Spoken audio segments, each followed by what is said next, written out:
بسم اللہ الرحمن الرحیم۔ السلام علیکم ورحمۃ اللہ وبرکاتہ۔ رمضان المبارک کی نسبت سے روزانہ ایک رکوع کے خلاصے کے حوالے سے آج کی نشست میں انشاءاللہ العزیز ہم سورہ بقرہ کے رکوع نمبر 34 جو کہ تیسرے پارے کا دوسرا رکوع ہے اور آیت نمبر 254 سے 257 تک مشتمل ہے، اس کے مفاہیم پر غور کریں گے۔ پچھلے دو رکوعوں سے جہاد و قتال کی تمہیدی گفتگو اور بنی اسرائیل کے واقعات کا سلسلہ چل رہا ہے۔ براہ راست اہل ایمان سے اللہ تعالیٰ مطالبہ فرما رہے ہیں کہ اے ایمان والو، جو کچھ ہم نے تمہیں دیا اسے خرچ کرو۔ خرچ کرنے کا ویسے تو بالعموم زکوٰۃ صدقات سبھی مراد ہیں، لیکن جہاں جہاد کے حوالے سے اصل اس کی اہمیت ہے، جس مضمون کے درمیان میں یہ بات آئی، اور خرچ کرو قبل اس کے کہ وہ دن آ جائے، یعنی وہ موت کا دن آ جائے یا قیامت کا دن آ جائے، کہ جہاں اصل تو یہ قیامت کے لیے ہے، لیکن موت کے بارے میں بھی ایک فرد کی قیامت والی کیفیت ہے کہ نہ کوئی خرید و فروخت ہوگی، نہ ہی کوئی دوستی کام آئے گی اور نہ ہی کوئی سفارش کام آئے گی، اور اس دن کفر کرنے والے ہی اپنے اوپر ظلم کرنے والے قرار پائیں گے۔ اس کے بعد وہ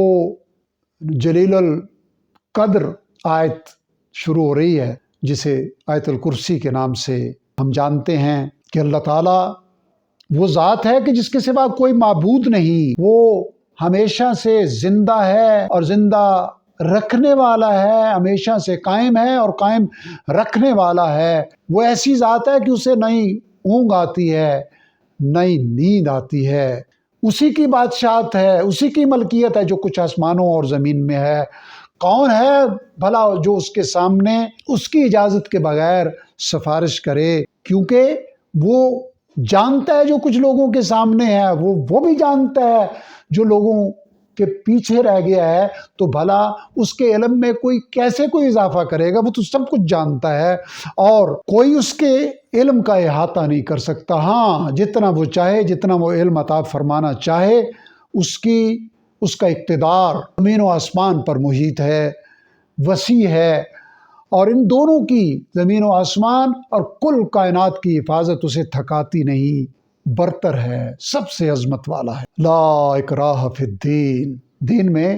اوپر بات ہو رہی تھی کہ کافر ہی ظالم قرار پائیں گے، فرمایا کہ دین میں کوئی جبر نہیں ہے، یعنی زبردستی اللہ تعالیٰ کسی سے دین قبول نہیں کراتے، کیوں کہ ہدایت گمراہی سے بالکل نمایاں کر کے اللہ تعالیٰ نے اپنے آخری رسول صلی اللہ علیہ وسلم اور جن کے سامنے یہ بات نازل ہو رہی تھی ان کے لیے اور قیامت تک کے لیے ہدایت کو گمراہی سے نمایاں کر دیا ہے۔ پس جو شخص سرکش شیطان کا، طاغوت کا، چاہے وہ شیطان جنات میں سے ہو یا انسانوں میں سے، اس کا انکار کرے گا، یعنی اللہ کے راستے میں رکاوٹ بننے والے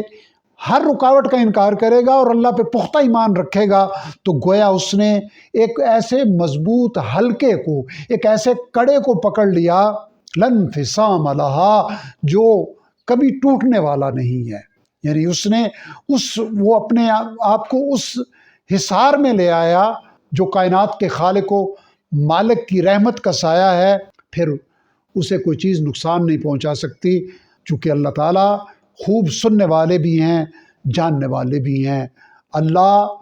مددگار ہیں، دوست ہیں، حامی ہیں ایمان والوں کے۔ وہ انہیں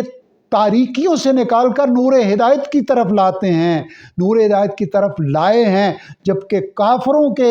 مددگار، ان کے دوست شیطان ہیں، طاغوت ہیں، جو انہیں نور ہدایت سے کفر کی تاریکیوں کی طرف، نور تنہا ہے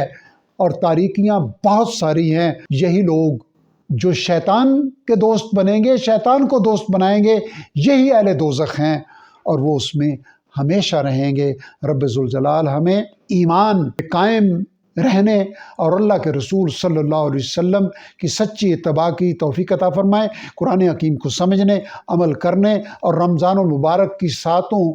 کو اپنے لیے نافع بنانے کی توفیق عطا فرمائے۔ وآخر دعوانا الحمد للہ رب العالمین۔